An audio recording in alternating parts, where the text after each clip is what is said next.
What's up, y'all? This is Christina, Director of Co-working here at CoBiz Richmond, and happy 2023, new year, new energy, and we're bringing new life and new art into this space. We have Akeem Raheem in the building, who's going to be blessing this space for the next month between now, January 13th and February 11th, with our first art walk of the year. Bam, bam, bam, Real Richmond, yeah!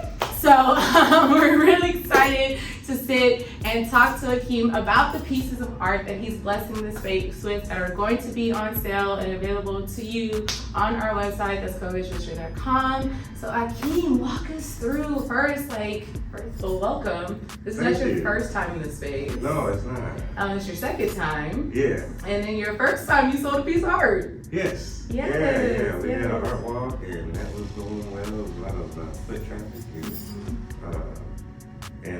Fortunately, some people wanted to buy pieces, and it was cool. The whole vendor vibe was there, and it felt very official to be in CoBiz. I mean, look at how beautiful the pieces are. Of course they're gonna buy them. Like, wow. So before we get into the art that's displayed here, let's talk about you as an artist, like your journey. I'm always interested in the story. Your face was like, oh wow.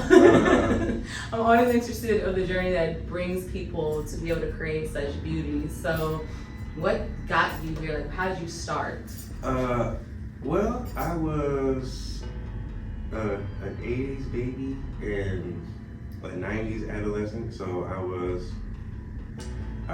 was heavy into hip hop, and one of the old school parts of hip hop, outside of like break dancing and DJing and all those things that kind of fell by the wayside or got kind of compartmentalized. Yeah.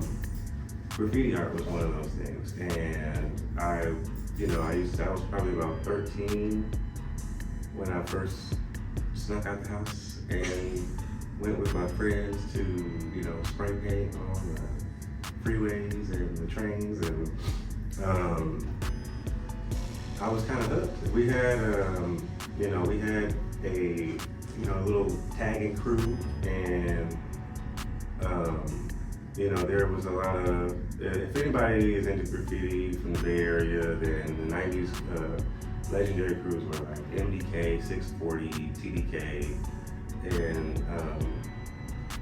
the largest graffiti artist in the Bay Area was Dream, and Dream passed away on the railroad tracks, and so he was kind of a martyr, and people learned a lot from his style in terms of his color palettes and lettering and stuff like that. And so I went to college and I stopped doing all that spray paint stuff.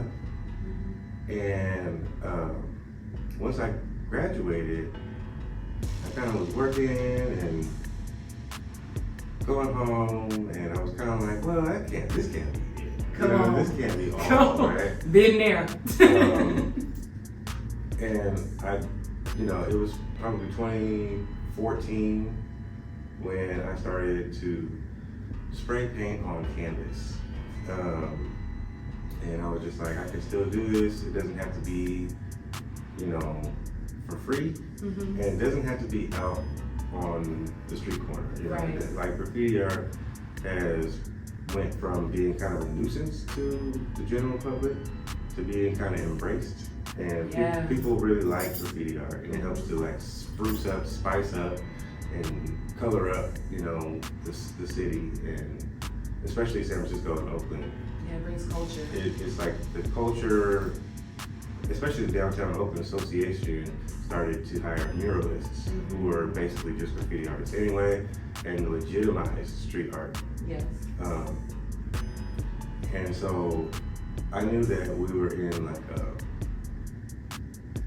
a cultural space as a society for me to be successful. Period. And so I was like, all right, I'm gonna make the kind of graffiti art that you would see on a wall, and you might take a picture in front of it with your friend or something like that, but you can't take that thing home. And so I wanted to make graffiti art for your house, graffiti art that you could buy, because that whole world is all about ups. It's all about getting seen, getting ups, getting acclaim, it's all about clout. And these people are risking their freedom and their lives. And I felt like there had to be some other way for me to do that same thing in a business. So now you get ups in people's homes. Yeah. Forever, pretty much. That's my, you know, that's one of my biggest points of pride when, you know, when my pieces get randomly spotted, you know, at, you know, any person's house, or, you know, it's just like, wow, you know, and it's a point of pride to meet people who actually say, oh, I have one of your pieces. That's amazing. Wow, so you took something that, you know, barrier bred because of the people that you dropped that have been in the industry for so, like in the 90s, and how that all came to be, and how it kind of molded and shaped you, and then you redefined it for yourself to be able to have what's sitting around us. That's, yo, hold on. I love like the authenticity in that, because even saying, you know, yeah, I was on the streets, I was painting and graffiti in buildings, and then I realized that I could do more with that. Like that, and not, because a lot of times in art, yes, we're now in a place in culture where it's accepted, but it was super demonized, especially towards Black boys. So now to be able to redefine that and then have permanent space in commercial spaces like Covis for this art walk, and then also in people's homes, that's dope. Thank you. That's super dope. I mean, I'm just like, I just felt like I didn't have to follow the rules of fine art. And I tell people I'm not a fine artist. Sometimes people will correct me and say, no, you're a fine artist. But I don't, you know, I don't stick to titles very heavy, you know, and so like, in terms of like, whatever rules there are, you know, because I'm basically self-taught. I took a color theory class in high school because I wanted to be an interior designer at that time. And so I kind of know what colors go with what, but I don't have any art classes. And so I'm basically self-taught, which is something I'm proud of. And, you know, I just kind of feel like if I can, you know, spray paint on canvas, that already changes the rules. Like, nobody's doing that. Nobody's doing that, And when I do the dance, a lot of times people will look at the pieces and they're like, well, how did you make these? Because they can't figure it out. It looks kind of digital, or it doesn't look like obvious brush strokes, like a real painting. And I mean, I think that just puts me in kind of a very niche category. Like, I was kind of Googling. I remember when I really started like being serious, it was 2015 or 16, I was Googling graffiti art on canvas, spray paint art on canvas, and it was just kind of like nothing was coming up. And I'm just like, this is Google, so this is the whole world. You telling me I'm the only person doing this? This kind of feels like, I can't believe there's no thing that you could actually be making up. Like, there's too many people out here. There's no idea that's original, right? But it was meant for you, that's why. And since then, I think there's more Googleable spray paint on canvas people, but at that time I was like, I might be the only one in the world doing this. And that felt magical to me. You know what I mean? So now I'm here, you know what I mean? Just trying to spray paint my way into, you know, I love it. That means it was meant for you, authentically yours. You had a gift and an idea that, sure, other people would have later, because you said no idea is original. But it was like you had a spark moment where you're like, oh, this was meant for me. Okay, let's go. Let's do this, and you've done it. So let's talk about the art that is around us. I love color, so I am really like digging this. I don't know if I may have to buy another one. I bought one from Zoe. I may have to buy one from Akeem. We'll see. You'll never know. So let's talk about the art that we have displayed here. Okay, so I'm big on color. I'm big on you know, like trying to express like some kind of emotion through a still image is kind of hard to do. And you know, if you look at expressionism, in its essence, that's what they're trying to do. But so I take some elements of that, and my concepts are very outer space driven a lot of times because I'm kind of into outer space and like Neil deGrasse Tyson type stuff. Like, wow, are we really, you know, like in this part of the universe, in this part of the galaxy? And like, I mean, the universe makes Earth seem so much like a special little garden because there's no place like that. You know what I mean? I love that like, description. This place is like, you know, you don't see planets with trees and running water on them and, you know, actual atmosphere and all of that. It's just like, this is really, you know, paradise. Yeah. I was say Garden of Eden. Yeah. I mean, like, if there's any direct like correlation to the Garden of Eden, we're here still. Yeah, we're still. And so I'm into outer space, but I'm also into African American expressionism. I'm clearly a black person, and I think that, you know, like in America, like some people try to ascend. I don't want to get too deep on y'all for real. No, I mean, by all means, I'm sitting here like, yep. By the way, Marva's here and she's back here going, yep, too. Some people try to ascend blackness and say, I'm more than black. I'm, you know, just look at me as a human being and all of this stuff that kind of helps the larger society accept us. Yes. But I like to step into the idea that black is a special thing. And I'm not just a man, I'm a black man. Yes. And that makes me different.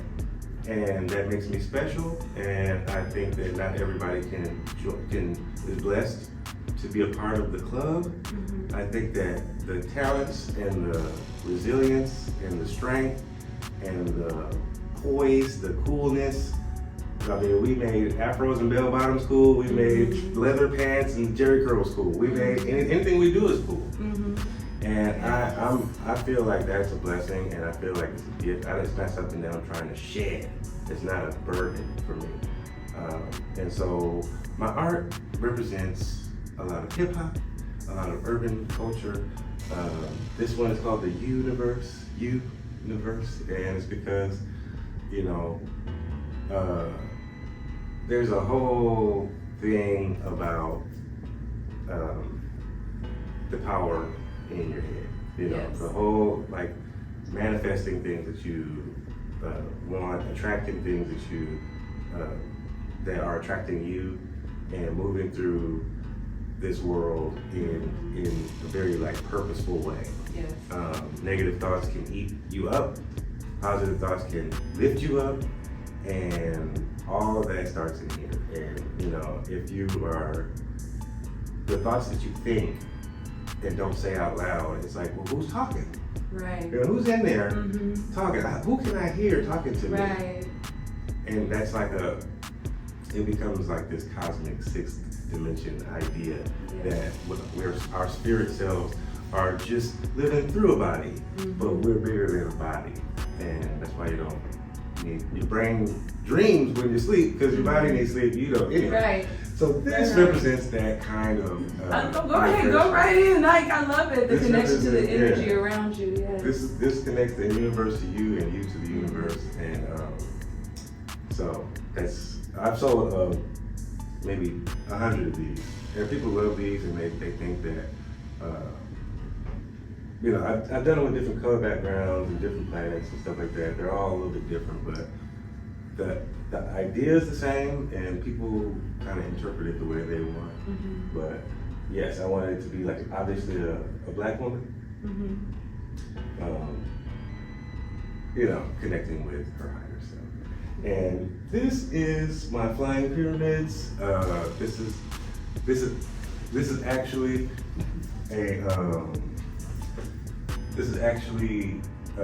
this kind of got a controversial reception from some folks, you know, because there's this whole argument especially now with the History Channel, I don't know if you guys know, with the ancient aliens and all that, it's like they're trying to discredit the African legacy and what we built, and they're trying to make it more plausible that aliens made the pyramids than the people who lived there. And it's wild. It's crazy that someone would entertain that idea. It's crazy that someone would, you know, like try to. Egypt has always been a jewel, and it's the wonder of the world. I know there's 7 wonders of the world, but it's still number 1 if there's a list. And it just, people are enamored. They're obsessed with Egypt from all around the world just because of the architecture, the culture, and like the rich history that's all ingrained, right?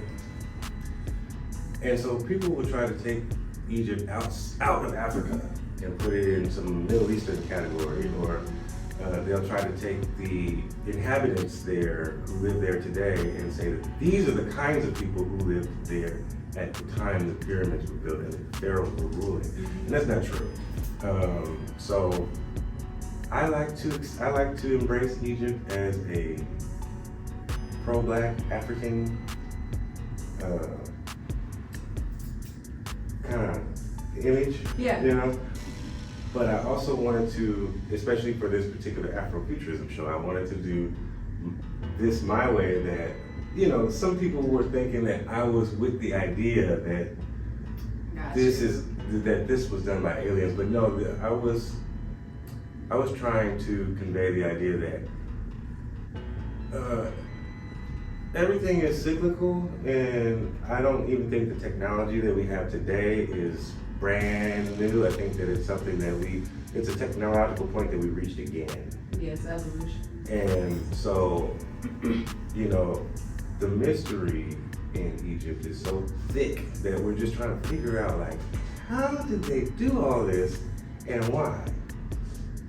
What did they want us to know? Right. Or like, you know what I mean? It's like it's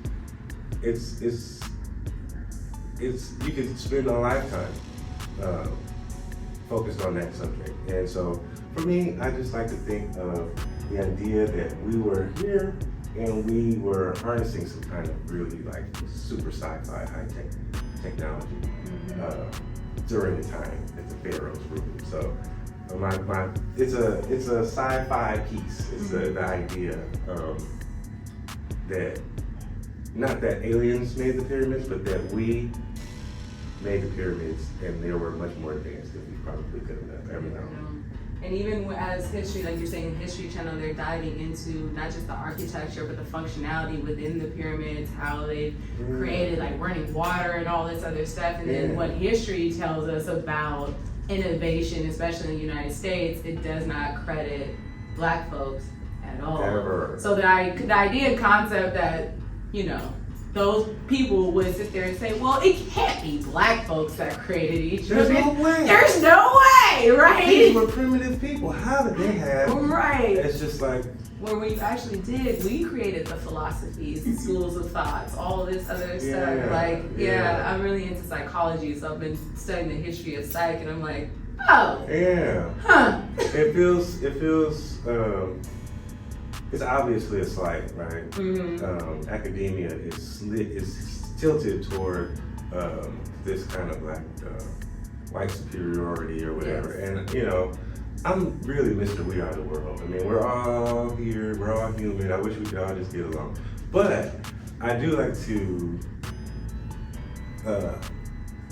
claim the culture that I feel we created. And I want to keep that legacy alive. I don't want somewhere down the line. If I can help it, if there's anybody who's ever listened to me, I don't want, you know, like a couple generations from now, it to be like common knowledge that aliens built this and Black people didn't. Rewriting history. Yeah, we're trying to rewrite history, and you know, if you're talking about Lucy and the first Black person, the first person on Earth, and you start talking about, you know,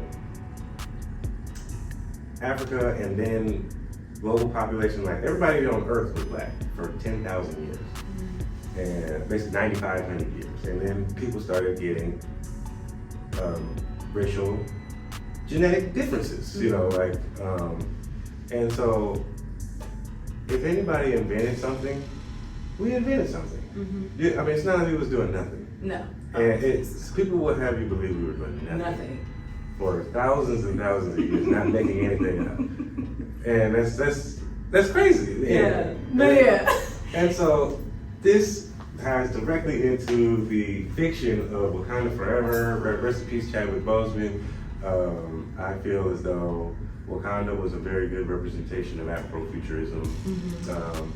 And it ties directly into the idea that there can be some kind of special technology in Africa, because Africa has special minerals and things that other places don't have. Like there's like the genetic differences. Like I mean like the, you know what I mean? Like like there's like. Yeah, and vibranium was Wakanda Forever, but there are like literal genocides that have happened in Africa for the minerals that are only in Africa. Yeah. And it's like it's really the motherland for a reason. There's like animals that don't exist anywhere else there. There's trees that don't exist anywhere else. There's fruits and foods that you couldn't find somewhere else in the world. And the idea of vibranium was just a really like cut and dry, easy way to say this place is special. Yes. And this place couldn't have existed outside of Africa. And I don't think that this place could have existed outside of Africa. And so I'm just trying to like keep the theme going. And one of my favorite backgrounds is my sunset background. So I spray a layer of pink, and then I fade a layer of yellow, and that yellow fades into the pink, and then I spray a fade of purple at the top. And if I get it right, and it's not that windy that day, it really looks like a sunset. And so that's why Wakanda Forever is kind of cut and dry. And I already touched on, I guess, the idea of Africa being a special place. And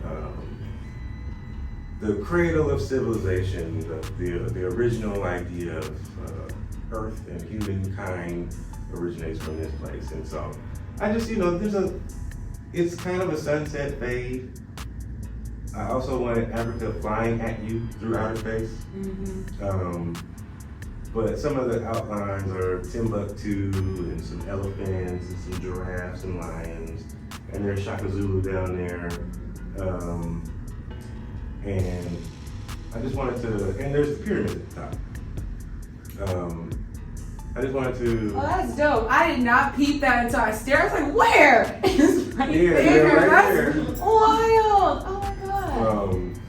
And some giraffes and I put the Somalian wise man. I just wanted to incorporate that the greatness in Africa is not just in Egypt, it's everywhere. And sub-Saharan Africa is rich with basically all of the specialness that we can, we get really spoiled now because everything's always in season. You can get, it's not like that. It wasn't like that before. Yeah. People had to travel to Africa to get the things that that were luxurious to them at the time. And I'm not from Africa, I'm African American, which is a whole nother thing, right? Because I believe that many of us were here much before slavery.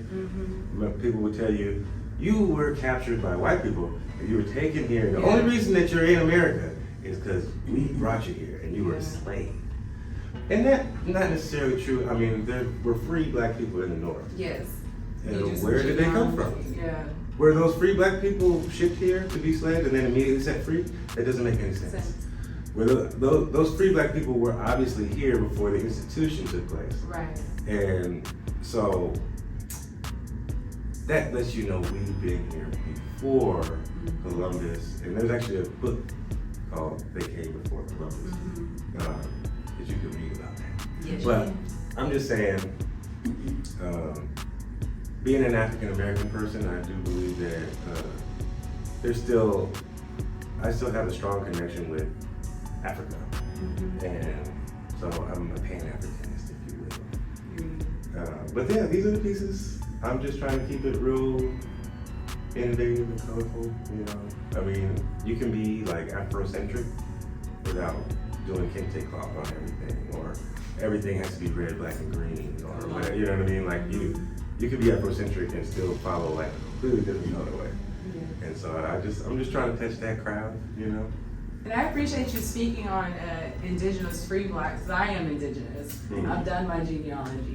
We ain't come from those strips.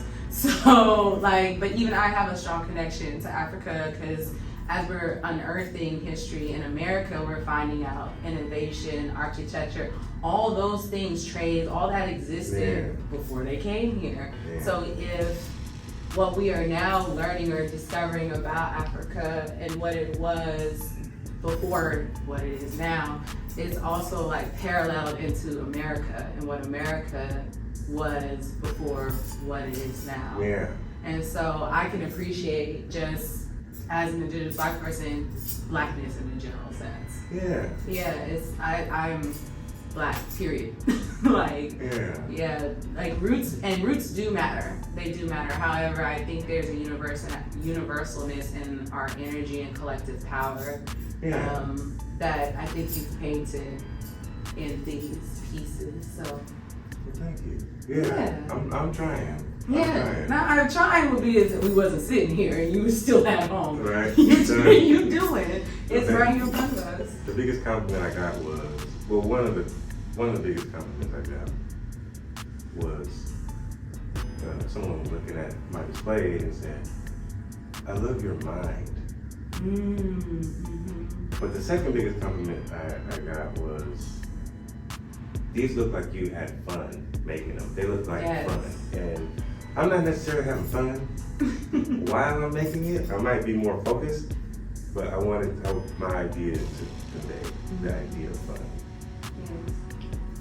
Oh my God, I love. So did I go long? I know. I love this because, you know, artist talks are always fun for me because Margaret actually helped me realize this, that you guys don't get the opportunity to really just sit and express. It's like, oh, you may talk when somebody's buying it, but you don't really get to like show yourselves as artists. So I'm always really interested and intrigued by what drives what's on the art. Because it didn't just manifest itself, it was manifested through you. So from you to Olu, Zoe, Tiffany, Virginia, and Lawrence Buford, he was the other person who's done it. It's always interesting to see your angle and how all of you were black artists and all of you presented blackness, but all of you done it in your own ways. And so that's always been so great to me. So when we get to sit down and talk, I'm like, no, keep going. I gotta watch how they do it, because everybody brings their own flavor to the table, and it's refreshing, right? Because we buy art or we see art and we say, oh, that's cool, we take a picture and it sits in our phones and that's it. We don't really hear like what was driven behind that, what brought you to this point. You know, and so I am, grateful to be able to have the opportunity to sit and talk to you. So don't worry about how long we get. People gonna watch what they gonna watch. And I'm gonna say one last thing. That's one of the reasons why I wasn't really. Our artists were really up in arms when that AI art started coming out, when you could take pictures of yourself and turn them into paintings. A lot of artists were like, "No, AI is taking my job, and I do portraits and whatever." And this. What is it, Lenza? Lenza, You get Lenza, and now you're a painting. And I don't get, the business or whatever. And that was one that I felt so blessed. I felt so fortunate to not I was not worried about Lenza. And it's because Lenza can't do what I'm doing. Lenza is not making up ideas. Lenza, you know what I mean? No, it's literally taking art that's already on the internet and then kind of reformulating it. Like where I'm going.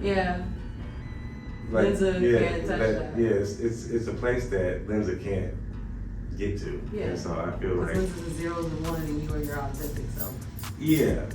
I'm quirky enough to beat the computer. Period. And so. Period. I love that. I love that he said zeros and ones can't touch me, okay? Yeah, so go ahead, Lindsay, do your thing. Do your thing. Well, thank you so much for sitting with us and talking about your art. Like my heart is always full when I do these because I get to really see you guys, and that's a privilege and an honor.